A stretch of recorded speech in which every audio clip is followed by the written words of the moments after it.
यह है फ्रांस के पश्चिमी तट पर मौजूद जुमन लाइट हाउस, जहाँ कीपर की नौकरी करने के लिए हर साल $2 मिलियन यानी करीब 7 करोड़ रुपए की सैलरी मिलती है। यानी एक दिन के 5,000।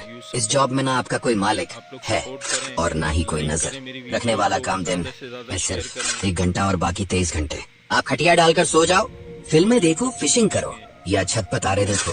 बस एक बात का ध्यान रखना कि लाइट हाउस के ऊपर की लाइट कभी बंद ना हो। सुनने में ये आपको दुनिया की सबसे बेहतरीन नौकरी लग सकती है, लेकिन फिर भी पिछले कई दशकों से किसी इंसान ने जुमन लाइट हाउस पर नौकरी करने की हिम्मत नहीं की। मगर ऐसा क्यों आखिर? क्यों जुमन लाइट हाउस को दुनिया का सबसे खतरनाक और रहस्यमय लाइट हाउस माना जाता है? और दुनिया में लाइट हाउस की खोज कैसे हुई थी, जहाँ कीपर की आपको दुनिया की सबसे मुश्किल नौकरियों में से एक माना जाता है? आज इन्हीं रहस्यों से पर्दा उठाएंगे, लेकिन उसके पहले प्लीज आप वीडियो को लाइक और चैनल को सब्सक्राइब कर दीजिए। जुमन लाइट हाउस की रहस्यमय कहानी जानने से पहले हम समुद्री यात्रा और लाइट हाउस के इतिहास के बारे में जानते हैं। तो आज से करीब 1000 साल पहले बोट यानी नाव की खोज हुई थी। फिर समय के साथ सामान की हेरफेर करने के लिए बड़ी शिप्स बनाई गई, लेकिन प्राचीन समय में जब का कंपास या नेविगेशन सिस्टम मौजूद नहीं थे, तब समुद्री यात्राएं बेहद खतरनाक हुआ करती थी। अंधेरी रातों में या खराब मौसम में नाविकों को किनारे का अंदाजा लगाना मुश्किल हो जाता था। इसी वजह से कई बार उनकी नावें चट्टानों से टकराकर डूब जाती थी और हजारों लोग समुद्र में अपनी जान गंवा देते थे। इतिहास में ऐसे हजारों किस्से कहानियां हैं जिसमें रात के अंधेरे में बड़े से बड़े जहाज भी हादसे का शिकार होकर समुद्र में डूब गए और 1000 लोग मारे गए। और पुरानी सभ्यताओं के लिए ये सबसे बड़ी समस्या थी, क्योंकि रात के अंधेरे में जहाज को चारों तरफ पानी के बीच रुकाया भी नहीं जा सकता था और उन्हें चलाना और भी खतरनाक हो सकता था। और इसी समस्या का समाधान निकाला प्राचीन मिस्र और यूनान के शासकों ने। इस दौर में लोग किनारे पर ऊंची पहाड़ियों या टावरों पर आग जलाते थे ताकि समुद्री जहाज किनारे का अंदाजा लगा सके। लेकिन जहाँ ऊंचे पहाड़ न हो वहाँ अब भी खूब हादसे होते थे, जैसे कि इजिप्ट के शहर अलेक्जेंड्रिया में जो एक कोस्टल सिटी थी और यहाँ की अर्थव्यवस्था सिर्फ समुद्री व्यापार पर टिकी थी। लेकिन यहाँ सबसे बड़ी दिक्कत ये थी कि शहर के चारों किनारों के आसपास कई बड़ी बड़ी चट्टानें थी, जिस वजह से यहाँ बहुत हादसे होते थे। इसलिए अलेक्जेंड्रिया के राजा ने ग्रीक आर्किटेक्ट सोस्टॉफ कैनेट से मदद मांगी और उन्होंने 280 ईसा पूर्व में दुनिया का पहला लाइट हाउस बनाया, जो था फेरोज ऑफ अलेक्जेंड्रिया। ये एक बहुत ऊंचा टावर था जिसके ऊपर शाम होते ही आग जला दी जाती थी। ये सिर्फ एक लाइट हाउस नहीं था, बल्कि प्राचीन दुनिया के 7 अजूबों में से एक था। इसकी ऊंचाई, तकनीक और इंजीनियरिंग इतनी अद्भुत थी कि यह सदियों तक दुनिया का सबसे ऊंचा मानव निर्मित ढांचा बना रहा। कहा जाता है कि इसकी रोशनी 50 किमी दूर से भी दिखती थी, जिससे सैकड़ों जहाजों को सुरक्षित किनारे तक पहुंचने में मदद मिली। इससे बनाने में सफेद संगमरमर का इस्तेमाल हुआ था जो धूप में चमकता था। वहीं मिस्र में सिक्कों पर इसकी आकृति अंकित थी, जिससे इसका ऐतिहासिक महत्व पता चलता है। फेरोज ऑफ अलेक्जेंड्रिया को लेकर कुछ इतिहासकार यह भी मानते हैं कि इसकी रोशनी इतनी तीव्र थी कि इससे दुश्मन जहाजों को भी जलाया जा सकता था। जिसके बाद 7वीं ईस्वी से 500 ईस्वी तक रोमन साम्राज्य ने समुद्री व्यापार को मजबूत करने के लिए कई लाइट हाउस बनाए। या लाइट हाउस आमतौर पर पत्थर के बने होते थे और इनमें मौजूद ऊपर जलने वाली आग को लौ को सुरक्षित रखने के लिए एक ढांचा होता था। और कुछ रोमन लाइट हाउस आज भी मौजूद हैं, जैसे कि स्पेन की हरकुलिस टावर। मगर फिर रोम के पतन के बाद लाइट हाउस का विकास रुक गया, समुद्री यात्राएं भी कम हो गई और कई पुराने लाइट हाउस तबाह हो गए। केवल कुछ ही जगहों पर लाइट हाउस मौजूद रहे, जैसे इंग्लैंड और फ्रांस के कुछ बंदरगाह पर। मगर आज से 500 साल पहले सन 1500 में समुद्री खोज का दौर शुरू हुआ। Christopher Columbus, Vasco day gamma और अन्य नाविकों ने नई जगहों की खोज की। समुद्री व्यापार बढ़ने लगा और इसके साथ ही लाइट हाउस दोबारा बनाए जाने लगे। इस दौर में तेल के लैंप और कांच के लेंस का इस्तेमाल लाइट को तेज करने के लिए किया जाने लगा। और 1655 में इंग्लैंड के डिस्टॉन लाइट हाउस दुनिया के पहले आधुनिक लाइट हाउसों में से एक बना। सन 1800 आते आते लाइट हाउस में अब तेल की जगह केरोसिन लाइट्स का इस्तेमाल होने लगा, जिससे रोशनी और तेज हो गई। साथ ही फ्रांस लेंस का आविष्कार हुआ जिससे लाइट को कई किलोमीटर दूर तक भेजने में मदद हुई, लेकिन उस दौर में भी दुनिया में लाइट हाउस की संख्या इतनी कम थी कि किनारे के पास जहाजों के पत्थरों से टकराने की घटनाएं जारी रही। और दोस्तों, समंदर में मौजूद रॉक्स के टकराने से कितने बड़े हादसे होते हैं, इसका अंदाजा आपको इतिहास के सबसे दर्दनाक समुद्री हादसे एसएस अटलांटिक की कहानी से लगेगा।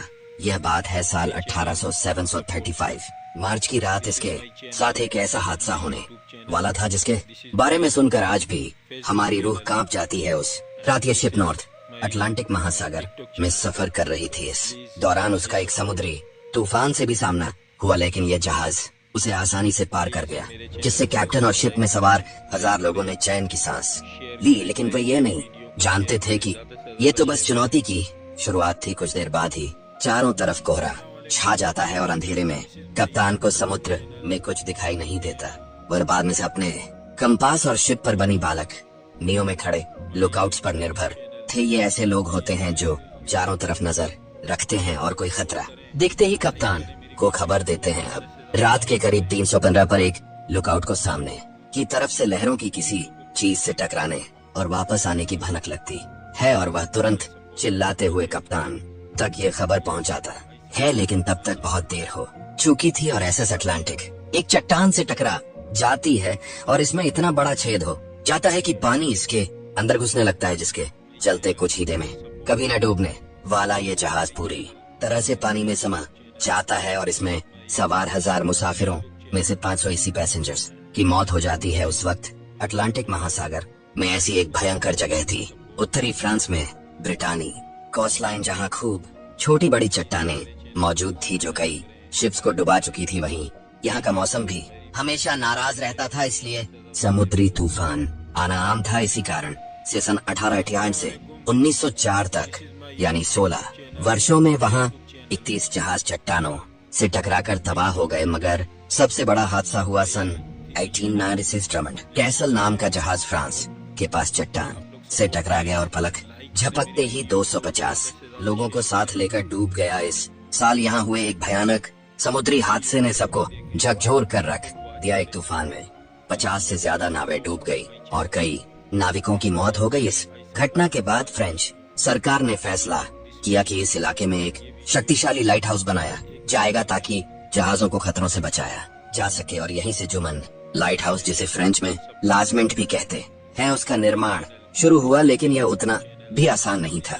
अगले 10 सालों तक इस लाइट हाउस को बनाने की नाकामयाब कोशिश की गई, लेकिन हर बार भयावह लहरें और इसके कंस्ट्रक्शन को तहस नहस कर देती थी। इसी तरह 1904 में जबरदस्त तूफान आया। पूरा अधूरा बना ढांचा लहरों में बह गया और सबको लगा कि यह प्रोजेक्ट कभी पूरा नहीं होगा। मगर सन 1911 में फाइनली इसे बनाकर तैयार कर लिया गया। मगर यहाँ जिस पहले कीपर ने नौकरी की, उसने 5 महीने में ही नौकरी छोड़ दी और उसने कहा कि मैं वहाँ 5 महीने जिंदा रहा। यह किसी चमत्कार से कम नहीं है, लेकिन ऐसा क्यों? तो इसके पीछे कई कारण है। मून लाइट हाउस को दुनिया की सबसे अकेली जगहों में से एक माना गया है, जो फ्रांस के समुद्री तट से 300 मीटर की दूरी पर स्थित है और चारों तरफ से गहरे पानी से घिरा हुआ है। इस लाइट हाउस की ऊंचाई 48 मीटर है, लेकिन जब समंदर की भयावह लहरें उठती हैं तो वह इसे पूरी तरह से पानी में ढक देती है और अगर कीपर बाहर खड़ा हो तो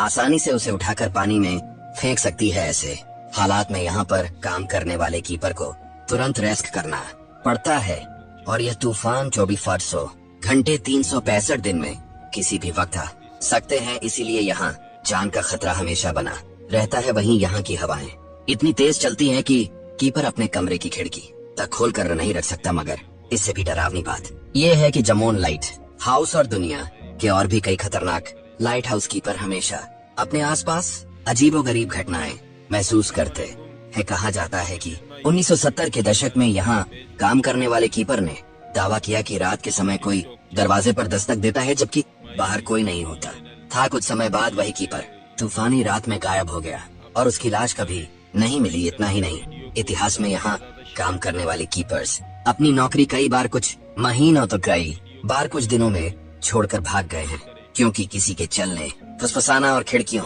पर दस्तक देने की आवाजें सुनाई देती थी, लेकिन देखने पर वहाँ कोई नहीं दिखाई देता था। इसके अलावा कुछ नाविकों का दावा है कि उन्होंने जमोन लाइट हाउस के पास समुद्र में एक सफेद कपड़ों में लिपटी औरत को चलते हुए देखा, लेकिन जैसे ही लहरें उसके पास पहुंचती है वह अचानक गायब हो जाती है। लेकिन क्या वाकई में जुबन लाइट हाउस शापित है? इसे लेकर कई लोग ये मानते हैं कि कई लाइट हाउस कई बार शापित हो सकती हैं, क्योंकि आसपास हजारों नाविकों की मौत हुई और शायद उनकी आत्माएं आज भी यहाँ भटक रही हैं। जबकि विज्ञान में भरोसा रखने वाले डॉक्टर्स का मानना है कि यहाँ खौफनाक माहौल और तेज हवाएं इंसानों के मन में असर करती हैं, जिससे उन्हें अजीब चीजें महसूस होने लगती हैं। अब इस रहस्यमय लाइट हाउस की सच्चाई क्या है, वह आज भी एक पहेली है। लेकिन 20वीं सदी के अंत में लाइट हाउस पर काम करने वाले कई कीपर्स अपने ऐसे भयानक अनुभव साझा कर चुके हैं, तो दुनिया भर के सभी देशों ने अपने लाइट हाउस को ऑटोमेटिक कर दिया और साल 1951 में जमोन लाइट हाउस पर भी किसी कीपर ने कदम नहीं रखा, और यह भी ऑटोमेटेड तरीके से ऑपरेट होता है। तो दोस्तों, अगर आपको मौका मिले तो क्या आप जुमन या दुनिया के किसी भी लाइट हाउस पर हमेशा खतरों से घिरी नौकरी करना चाहोगी या नहीं? कमेंट्स में बताइए।